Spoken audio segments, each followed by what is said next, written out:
शेर के पैरों में कांटा चुभ जाने से कुत्ते जंगल पर राज नहीं करते। जगावर सिंह, तुम्हारे शरीर में जितना खून है उतना रवि कुमार मुंह देता है। तुम्हारा जैसे छैला का थैला बना के मार्केट में बेच देगा ये छमिया। হ্যাঁ, আমি কথা বলছি ব্যাডাস রমি কুমার। হিমেশ রেশমিয়ার যে নতুন বইটা চলে এসছে ব্যাডাস রবি কুমার, এটা কি বানিয়েছে আমি আমার দ্বারা রিভিউ করা এই মুভির সম্ভব না। এটা মুভি না কি, প্রথমেই ট্রেলারেই লিখে দিয়েছিল লজিক অপশনাল। তো সেই হিসাবেই বইটা আমাদেরকে দেখতে যেতে হবে। আপনার মাথা দিয়ে বা বুদ্ধি দিয়ে বই দেখার ক্ষমতা আপনার নেই, হাঁটু দিয়ে আপনাকে বইটি দেখতে হবে। বলে না কি তেরা দিমাগ ঘুটনে পে হে, তো বাস ঘুটনা দিয়ে মানে বই ঘুটনা দিয়েই আপনাকে দেখতে হবে। বইটার মধ্যে লজিক্যাল কিছুই নেই, কিছু ডায়লগ যেগুলো 70-80 দশকের আমি যেমন শোনালাম আপনাকে कि शेर के पैरों में कांटा चुभ जाने से कुत्ते जंगल पर राज नहीं करते। जगावर सिंह, तुम्हारे शरीर में जितना खून है उतना एक बार में मुंह देता है रवि कुमार। तुम्हारे जैसे छैला का थैला बना के बेच देगा ये रवि कुमार। তো কি বলবো আমি, এটা বই না, এটা দেখার মতন দর্শক পৃথিবীতে নেই, ইউনিভার্স থেকে আনতে হবে। আর এলিয়ান, বেসিক্যালি এলিয়ান এর দর্শক হতে পারে। আর এটা কি ফিল্ম বানিয়েছে না মিউজিক কনসার্ট বানিয়েছে, মানে গানের ওপর গান, গানের ওপর গান, লাস্টে তো 6টি গান, গান হয়েই যাচ্ছে, মানে ডায়লগ থেকে একটু ডিপ্রেশনে চলে আসার পর একটু এন্টারটেনমেন্ট করার জন্য এই গানগুলো বেসিক্যালি টালা হয়েছে। আর মানে এটা বই ছিল না, এটা একটা মিউজিক অ্যালবাম ছিল। আর তার মধ্যে এইসব ডায়লগ দিয়ে প্রথমেই আপনাকে বলা হয়েছিল টিজারে টেলারে কি ভাই এটার কোনো লজিক নেই বইয়ের মধ্যে। আর একে কত স্টার দেবো, স্টারও আমি আনগিনাত, মানে আপনি যত নিয়ে নিতে পারেন সেরকম স্টার আপনি নিয়ে নিতে পারেন এই ব্যাডাস রমি কুমারের ব্যাপারে।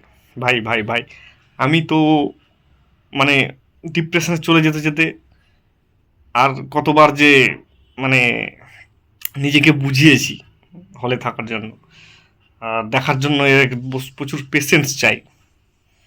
এর দর্শক যে কে হবে এবং কে যে বইটা দেখবে, আমার চিন্তা শক্তি অতদূর পর্যন্ত পৌঁছাতে পারছে না।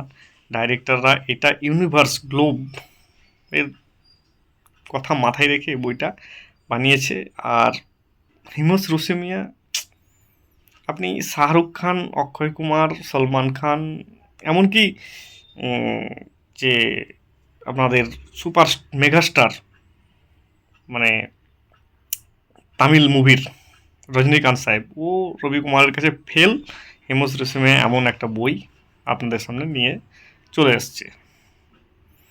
মানে একটা ডায়লগ তো আছে, সে পাকিস্তানের এগিয়ে দিয়েছে তোমরা শেরের শিকার করো, আমাদেরকে চুহাই শিকার করতে হয়, এরকম ধরনের একটা ডায়লগ কি তুম লোক শের কা শিকার করতে हो हमें तो चूहा मार के खुश रहना पड़ता है। মানে আমার ভাষায় আমি প্রকাশ করতে পারছি না এই বইটার ব্যাপারে। তো যাই হোক, আপনারা যদি চান দেখে আসুন, নাহলে দেখার মতন কোনো লজিক আমি খুঁজে পাচ্ছি না। তো যাই হোক, বানিয়ে দিয়েছে, যা হোক একটা কিছু জগা খিচুড়ি বানালেই হলো। মানে ফিল্মটাকে একটা মজাক বানিয়ে রেখে দিয়েছে। মানে ঠাট্টা করেছে না, ইয়ার্কি করেছে না, কি করেছে আমি না না না, আমার দ্বারা সম্ভব হচ্ছে না এই বইয়ের রিভিউ করা। তো আপনারা গিয়ে একবার দেখে আসুন, আর তারপরে আমার কমেন্ট বক্সে এসে লিখবেন যে এটা কি একটা বই ছিল না কি ছিল। আমি আমি তো এখনো পর্যন্ত শক হয়ে আছি। মানে কি বলবো, এই ধরনের বই আমি জীবনে মনে হয় প্রথমবার দেখলাম। আর আপনারাও প্রথমবারই দেখবেন, মানে এরকম বই হয় না। বলিউড হলিউড এর লাইকই না, ও ইউনিভার্সের বই ভাই। আপনি সূর্যতে গিয়ে এইসব বইগুলো দেখতে পাবেন, মানে যদি কোনোদিন সূর্যতে মানুষ বাস করতে পারে, কারণ টেম্পারেচার হাই তো। আপনাকেও সেরকম টেম্পারেচার হাই নিয়েই যেতে হবে। তো যাই হোক, এনে দিয়েছে, দেখুন, দেখতে পারেন। দেখার মতন কোনো লজিক আমি খুঁজে পাচ্ছি না। আর স্টার, মানে স্টারই স্টার এতে দেওয়া যাচ্ছে। তো আমি কতটা স্টার দেবো আমি নিজেই খুঁজে পাচ্ছি না। তো ঠিক আছে, আজকের মতো এখানেই। বিমল চ্যাটার্জির নমস্কার। ভালো লাগলে চ্যানেলটিকে সাবস্ক্রাইব করে দেবেন, লাইক শেয়ার কমেন্ট করে দেবেন, আর বেল আইকন প্রেস করতে ভুলবেন না। দেখা হবে নেক্সট ভিডিওতে। বিমল চ্যাটার্জির আবারও নমস্কার।